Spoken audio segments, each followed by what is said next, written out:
balki agromarketga kirgan o'nbeshta mahalla bor. Faqat o'shalarga beriladi.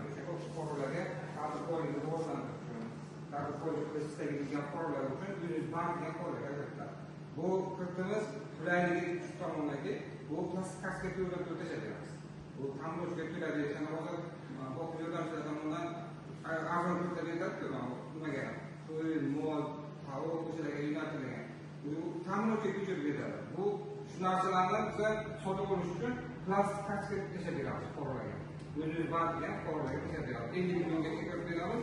Bu 60%gacha 200 so'm bor. 25%, ayollarga 23%, erkaklarga 25%. Bundan tashqari yangi produktlarimiz bor.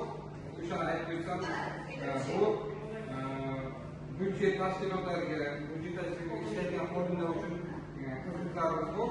Arzon kredit, ya'ni siz bundan oldin boshqa banklardan, tijorat banklardan 40% bilan, 5% bilan olgan kreditlarimiz bor. Hozir sog'liqni saqlash, budjet formulada ishlar, maktabgacha ta'lim, maktab bizani agrobankdagi hisoblanadi. O'shalarga biz arzon kreditni nima qildik? U kreditni yopib, bizadan rasmiylashtirish qiladi. Bizadan 28%. 26% beradi. 2-3 kreditlarimiz bor. U kreditni yo'q deyamiz, bizadan kirib to'laymiz. Ana shunday kreditlarimiz bor. Bundan keyin yangi kreditimiz keldi. Yoshlar tadbirkorligiga 6-qaror yakunda chiqdi bu. Yoshlar tadbirkorligi.